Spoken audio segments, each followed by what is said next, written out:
Welcome to Take It from the Iron Woman. My name is Susanne Müller, your host and the Iron Woman. This podcast is about empowering yourself and others to make real changes in the world. You will hear from everyday, smart, sophisticated, hip people like you and me. Not everybody has to be an Iron Woman to impress the world. Together, we will learn from the sports and business leaders how you can become a more successful person as an entrepreneur or a leader. It's one step at a time, one day at a time. Take your steps now. Take your big steps now. Join me on this journey to success. Take it from the Iron Woman. We only have special guests. And today we have the super duper coach with us, Janet Weiss. I envy her a little bit with her name because Weiss. Everybody wants to be wise. My name, Susanne Müller, is like John Smith in Europe. So everybody who understands German, they're laughing at my name. I need to have a better name. Janet, introduce yourself with your beautiful name. Thank you so much, Suzanne. And I appreciate the introduction. And you and I do have history going back at least a decade. I do know how brilliant you are and what I've been able to do originally in New York City and now nationally and even globally with your listening audience is help ambitious women thrive, drive, and manage their career and lifestyle. I can expand further, but yeah, let's unpack that a little bit because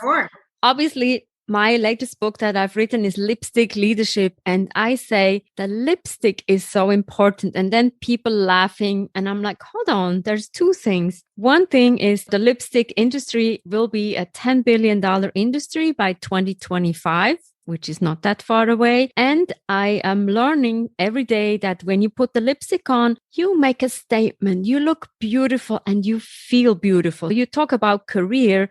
How many women are putting the lipstick on? Let's check in with the expert. It brings up first a story for me. When I left my 20 plus year career heading, learning, leadership development at Fortune 50 companies and talent management and launched on my own. I was working from home when that wasn't particularly fashionable or the only option, which we're still in at the moment. I realized early on that for my productivity, for my mindset, for my engagement and enjoyment. It was fun. Yes, I could be in my PJs or sweats for a while, but that wasn't really what energized me. What energized me is really putting on whatever that attire is that signals to yourself, to your heart, to your energy. I'm going to work, whatever that work is. I'm going to be productive. I'm going to contribute in the world. If I started, I would come downstairs and my husband would look at me or greet me in the morning and I'd be fully dressed.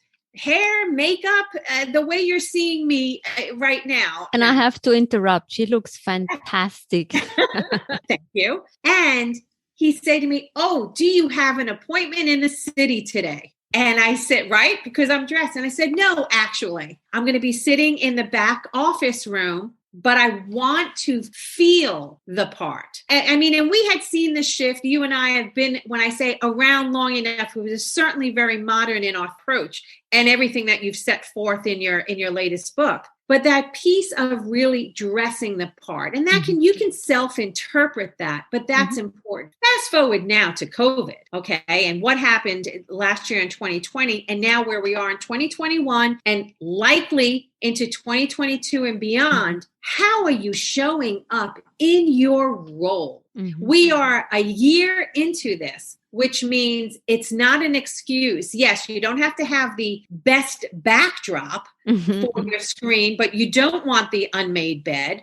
We can't help it if the sanitation men are making noise because they're picking up garbage on the corner. That's now acceptable. Yeah. But how are you showing up for yourself and for your colleague? And exactly for yourself. If you look at yourself in a role, you don't go in your pajama to work. That's one thing. Why do you go in your pajamas to your work from home now. And I spoke to a person yesterday and he said, I needed to get an office. I could not work in the basement anymore. There's a lot of elements when we work from home. I've been working from home for the past almost 15 years. So I know how it is. You need to have a discipline, but it's also when I dress up a little bit, it feels more impactful and empowering when I show up. And on the Zoom, a few people, what I've seen is you check their LinkedIn profile and they have a professional picture. Everything looks perfect. And then you see them on a Zoom. I'm like, oh, that's a different person. So why is there such a difference between the Zoom and the LinkedIn profile? Maybe you have some insights. Yes, you raised an excellent observation there.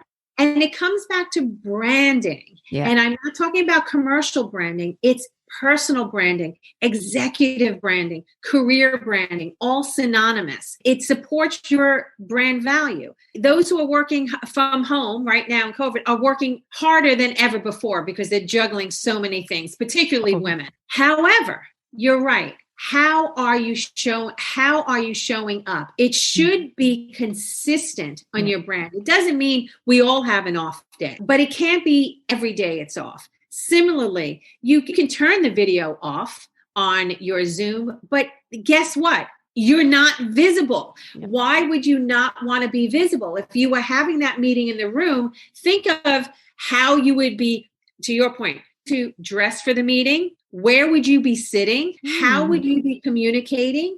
How would you acknowledge that you're actively listening? And where catching those cues to contribute? It's more challenging on video, but if you're not feeling that you're at your best, talking about the quality of your work, that's a given. High performance, that's a given. These other elements of your brand say, I am consistent and here's what you can expect. And I gave a talk on executive presence. And when I researched that topic a little further, it also says what is important is how are people talking about you when you are not in the room? Your expertise, right? Career, talent, succession planning. The succession planning is happening behind closed doors. I remember when I used to work at Nestle, they called it a team of 75 where they put all the resumes on the table. You were not part of this. What kind of an impression you need to make when you want to climb up that ladder? And we don't talk about good performer, bad. We're excellent performers, but absolutely. What is the next step? The next step is you need to be the boss of your buzz. And here's what I mean. And let's take the talent table. You and I both have, really extensive backgrounds in corporate America, human capital development and progression. Those talent conversations are, as you're saying, happening behind closed doors. Hiring decisions are happening behind the Zoom lens. That requires modern careerists of today. It is essential to be able to communicate, articulate, and offer those sound bites that can represent you when you're not in the room. If you think to yourself, what do I want them to say when I'm not in the room? Is that consistent with how you are showing up? And how do you need to change behaviors, including visual cues? Again, I come back to exceptional work performance. That's the given. That's across the board. The differentiator is understanding your personal attributes and how they align to a role or the organization, but also your ability to communicate how you stand out in that role. That means give them the sound bites. You manage your brand. You can influence what's being said behind you by having a conversation and saying to your manager, your mentor, your colleagues, here's one thing I'm always known for, aside from delivering the project on time. You know that it's going to include collaboration and insights from our top 20 clients, for instance, right? There's this client centricity that I'm always going to bring into this product. Well, now you're going to stand out if your role is just something generic as VP project management. You give the sound bites, you repeat them the same way we hear commercials over and over again. We can learn from the commercials. I mean, they repeat itself. Why don't we have our message? Correct. Our vision and the mission paired, well, right? I believe for many women in particular, it goes across the board, but for women in particular, we have a tendency to think that hard work alone will get us ahead. That's why pre-COVID, while others may have been leveraging the old boys network or going out to certain events, etc., we said, no, I'm going to stay at the office tonight. I'm going to work late and I'm really going to finish this report and knock it out of the park. And yes, you probably did, but that's not enough. That the piece is really to be able to explain what makes you authentically different. It's about being more of who you are. And then being able to translate that to your manager, to the key stakeholders, to your clients in a way that says, we've got to have her. We need her for our team. This is the value add that she brings. It's not just the work product. There's another element. And I find that when I'm working with my clients, what's that other element? That element is something individual and unique to them. It's either a hard but mostly a soft skill or some pattern in their experiences. You're so passionate about this. I'm just like, oh my God, I wish all the women who are listening here and men go and check out Janet Weiss. She's a fantastic coach and can elevate your profile, your brand and everything. I'm wondering, Janet, for all your experience, what is your superpower? What are you proud of that you bring to the room and to the table and in the Zoom room, obviously, these days? I say this confidently and humbly that I've dedicated my career to facilitating the success of others in their careers.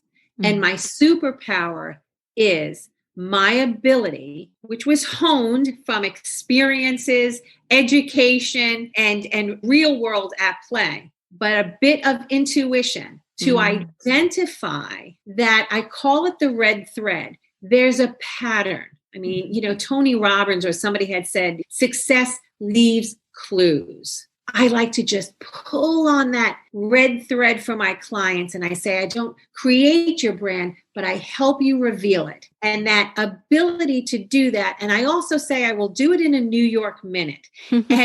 And not because it's easy, but it's because it becomes easy to me to see that. And that has been the differentiator for myself in growing my own business, but more importantly, in empowering ambitious professionals to continue to career forward in a way that makes sense for them. Thank you. Always a pleasure to see you, speak with you, and be inspired by you, Susan. Thank you. Always nice to talk to Janet. What a wonderful person. A lot of energy, a lot of great insights, a lot of experience that she can share with you and the world. Take it from the Iron Woman. We have episodes every Monday, every Wednesday. Don't miss out. Follow us on your preferred platform. There is something for everybody. And Take It From the Iron Woman has actually started as a book. Follow me on my journey, global business coaching with sports parallels, from Switzerland to New York to Kilimanjaro, traveling around the world. Why not follow me on my journey? Be part of my journey.